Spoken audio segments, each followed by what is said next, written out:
గడిచిన ఈ 2 ఏళ్లలో ఉత్తరాంధ్ర రూపురేఖలను సమూలంగా మారుస్తూ ఈ ప్రాంతాన్ని రాష్ట్రానికే ప్రధాన ఐటీ, టూరిజం హబ్ గా తీర్చిదిద్దుతున్నాం. ఆంధ్రప్రదేశ్ భవిష్యత్తుకు ఒక నూతన దిశను నిర్దేశిస్తున్నాం. ఎర్ర బస్సు కూడా లేని చోట ఎయిర్ బస్ వస్తుందా అంటూ గతంలో చేసిన హేళనలను పటాపంచలు చేస్తూ మాటల్లో చెప్పడమే కాదు చేతల్లో చూపిస్తూ భోగాపురం అంతర్జాతీయ విమానాశ్రయం కలను సాకారం చేసి చూపించారు కూటమి ప్రభుత్వం.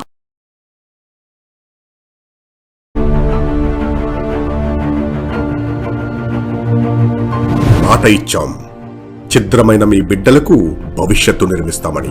చాలా థ్యాంక్స్ చెప్తున్నానండి మా డిఎస్సి ఆస్పిరెంట్స్ అందరి తరఫున మా అందరి కళ నెరవేర్చారు. మాట ఇచ్చాం, గత ప్రభుత్వ దోపిడీ భారాన్ని తగ్గిస్తామని. నీళ్ళతోటి గంగాదేవి ఎట్లా వస్తా ఉంది, అది ఎంత దూరం నుంచి వచ్చిందో భగీరథ తపస్సు చేసి తెచ్చినట్లుంది. మాట ఇచ్చాం, చీకట్లోకి జారిపోయిన రాష్ట్రాన్ని వెలుగులోకి నడిపిస్తామని.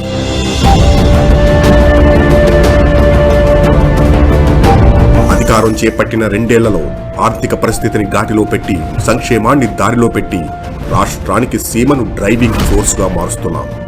సాగునీటి విప్లవాన్ని తీసుకొచ్చి రాయలసీమలో 2 ఏళ్లలో 12,484 కోట్లు ఖర్చు పెట్టిందే కాకుండా 2026-27 బడ్జెట్లో మరో 10,000 కోట్లు కేటాయింపులు చేశాం.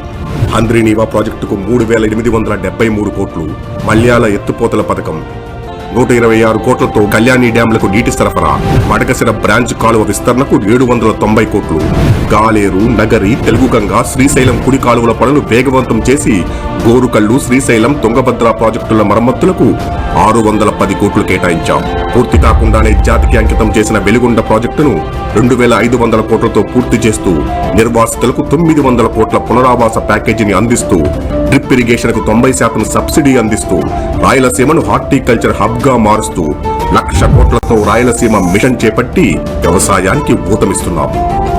39,058 కోట్లతో 48 జాతీయ రహదారులు, 1,441 కిలోమీటర్ల స్టేట్ రహదారులను అభివృద్ధి చేస్తూ 2 ఏళ్లలో 504 కిలోమీటర్ల రోడ్లు పూర్తి చేశాం.